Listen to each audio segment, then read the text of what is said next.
I'm in Frankfort, Kentucky, and I know what you're thinking. You're like, why is Kibbe here? What is he up to?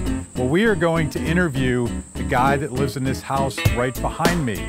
Spoiler alert, he's one of the top Republican reformers in all of the country.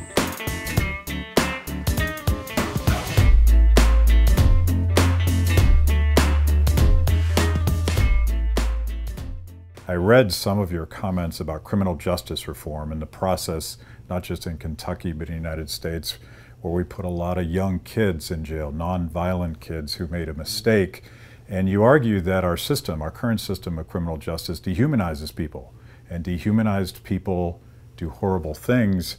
You've been willing to stick your neck out on this issue. Tell me why.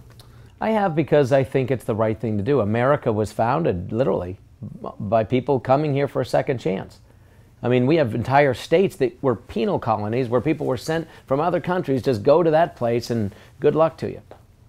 America has always believed in second chances and in redemption. My Christian faith defines my worldview, and my Christian faith is also predicated on redemption and second chances. And if somebody like me can be given grace and opportunity, then why could I not, in a position of influence, in this case as a governor, not be willing to try to find ways to extend the same thing to other people? And just from that standpoint alone, I think it's the right thing to do. But if you look at the social implications of that and the financial implications of that and how much better society is when you do it, why would we not? Why would we not want to give people a second opportunity? 95% of everyone in every jail and every prison in America is going to get out. 95 out of every 100 people now incarcerated are going to go free. Why should we not, as a society, be prepared to assimilate them productively, constructively back into society? And why should we not do it intentionally so that it's not a crapshoot of, well, maybe or maybe they don't recidivate right back into prison? And right now, nationally, about 50% of people do. Why don't we set up programs to make it easy for them to move through? Another thing that I've done here in terms of sticking my neck out, as some would define it politically, I've already been pardoning people.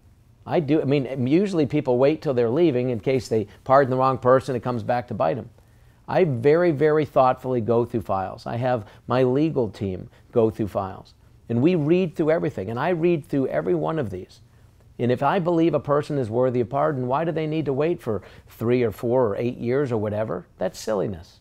So I've already pardoned a number of people. I will pardon others along the way. And I believe that the greatness of America is in giving people the opportunity to get back on track.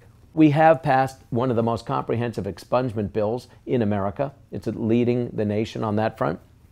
We have banned the box, as other states have done, basically not requiring people to be stigmatized out of the gate when applying for a state-level job, and we've encouraged private sector employers to do the same thing. We have now got work programs inside, apprenticeship programs, training programs inside of our prisons, where we have a literally, all pun intended, captive audience of people with skills and ability to learn and be trained. And so in 3 of our prisons and 4 of our juvenile detention centers, we're now training people with things that will allow them to come out. Because as you said earlier, and it's true, if a person comes out and is robbed of the dignity associated with doing for themselves, given no chance to get back on track, treated like a third-class citizen the rest of their lives, you rob a person of dignity associated with providing for themselves, then you do take away their hope. And a person who loses hope loses their humanity. And as you noted, indeed, a person who's lost their humanity starts to make inhumane decisions about themselves, what they do to their own lives, what they do to those around them, what they do or don't do within their communities. And everyone loses if we don't take care of providing not just a way to remove people from society when they have made a mistake, but to rehabilitate them and reassimilate them. That's most critical.